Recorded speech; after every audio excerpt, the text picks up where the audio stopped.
కొత్తగా ప్రవేశపెట్టబోతున్న ప్రైవేటీకరణను గురించి తీసుకొచ్చినటువంటి జీవో నెంబర్ 396ను రద్దు చేయాలని చెప్పేసి రాష్ట్ర వ్యాప్తంగా లక్షలాదిగా డాక్యుమెంట్ రైటర్లుగా కొనసాగుతూ ఆ వృత్తిపై కుటుంబాలను పోషించుకున్నటువంటి కాంప్లైంటర్లు మరియు స్టాంప్లైటర్ల యొక్క వృత్తికి భద్రత కల్పిస్తూ మాకు న్యాయం చేకూర్చాలని చెప్పేసి రాష్ట్ర వ్యాప్తంగా రాష్ట్రంలో ఉన్నటువంటి దస్తావేజ్ విలేకరులు మరియు స్టాంప్ బిల్డర్లు ఈరోజు 12వ రోజు సమ్మెను తలపెట్టి పెండం చేసి ఉన్నారు.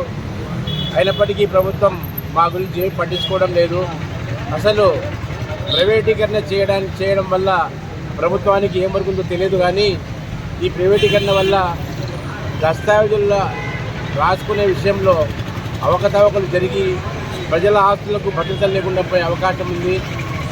ప్రభుత్వం చేయాల్సిన పనులు ప్రైవేటు వ్యక్తుల చేతిలోకి పోతే ఏమవుతుందో నేను కొత్తగా చెప్పనక్కర్లేదు. ఈ వ్యవస్థనే అస్తవ్యస్తం అవుతుంది. కాబట్టి ఈ ప్రైవేటీకరణను ఉపసంహరించుకోవాలని జీవో నెంబర్ 396ను రద్దు చేయాలని చెప్పేసి మేము రాష్ట్రంలో ఉన్నటువంటి రైటర్ల మందరం ఏకదాటిపై ఈ 12 రోజులు సమ్మె చేయడం జరిగింది. కాబట్టి ఈ విషయాన్ని ప్రజలు గమనిస్తూ ఉన్నారు. అదేవిధంగా మా ఈ సమస్యల్ని మరియు ప్రైవేటీకరణలో రాబోయే సమస్యల్ని మా ద్వారా మీడియా వారు ప్రభుత్వం వారికి ప్రజలకు చేరవేస్తున్నారు. వారందరికీ మా కృతజ్ఞతలు. అదేవిధంగా ఈరోజు వరకు మా సమ్మెకు మద్దతునిస్తూ ఉన్నటువంటి ప్రజలందరికీ మా ధన్యవాదములు. అదేవిధంగా ఈరోజు వరకు మా సమ్మెకు సంఘీభావం తెలిపిన ప్రతి ఒక్కరికి పేరు పేరున ప్రత్యేక ధన్యవాదాలు తెలుపుకుంటున్నాను.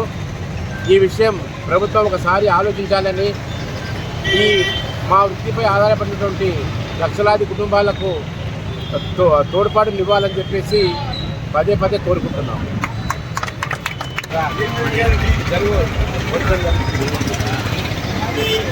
ఇంతవరకు చేస్తున్న సమ్మెను విజయవంతం కావడానికి మా సమ్మెలోని సమస్యలను ప్రజల వద్దకు చేర్చడానికి మన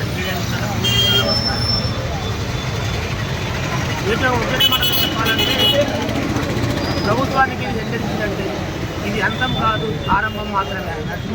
ఇప్పటికైనా మీరు జీవో నెంబర్ 396ను రద్దు చేయకపోతే భవిష్యత్ కార్యాచరణ అనేది మేము ప్రకటించుకోవాల్సిన అవసరం ఉంటుంది. కాబట్టి మీరు వీలైనంత వరకు దీన్ని ఉపసంహరించుకుంటే చాలా మంచిది. ఇంకోటి ఏంటంటే ఆర్ఎస్కే అని మీరు అంటున్నారు, రిజిస్ట్రేషన్ సేవా కేంద్రాలని. ఆ సేవా కేంద్రాలలో ప్రజలకు ఏ విధంగా సేవ చేస్తారనేది మాకు అర్థం కావడం లేదు. దయచేసి వాళ్ళు చేయలేని పని ఏంటి, చేస్తున్న పని ఏంటి, మేము చేయలేని పని ఏంటి, మేము చేస్తున్న పని వాళ్ళు చేస్తున్నారు. అలాంటప్పుడు ఈ ఆర్ఎస్కేలు ఎందుకు మరి ప్రైవేట్ పరం చేస్తామంటున్నారు. ఒక పక్క మీరే అంటున్నారు ఆ మాట. మేమేమో అంటే మీ రైటర్లకు మీకు ఎలాంటి టోకా లేదు, అన్నిటికీ మేము ఉన్నాము. రిజిస్ట్రేషన్ డిపార్ట్మెంట్లో ప్రైవేట్ పరం చేయడం లేదు. ప్రైవేట్ పరం చేయకపోవడానికి కారణం ఏంటి? ఈపీపీ అంటే ఆల్రెడీ ప్రజల ప్రైవేట్ పబ్లిక్ పార్ట్నర్షిప్ అంటే ప్రైవేట్ వ్యక్తులకు పబ్లిక్ను అప్పచెప్తున్నారు. ఆల్రెడీ ఇంతకుముందు ఒకసారి అప్పచెప్పినారు. ఎన్నో అవకతవకలు జరిగినాయి. వందల అప్లికేషన్లు డిఆర్ ఆఫీసులో మూలుగుతున్నాయి. కానీ ఇవి అలా కాదు కదా, సవరించుకునే విషయం కాదు ఇది. ప్రజల ఆస్తులు మనిషి ఆయుష్ తీరాలేమో కానీ ఆస్తులు ఆయుష్ తీరదు.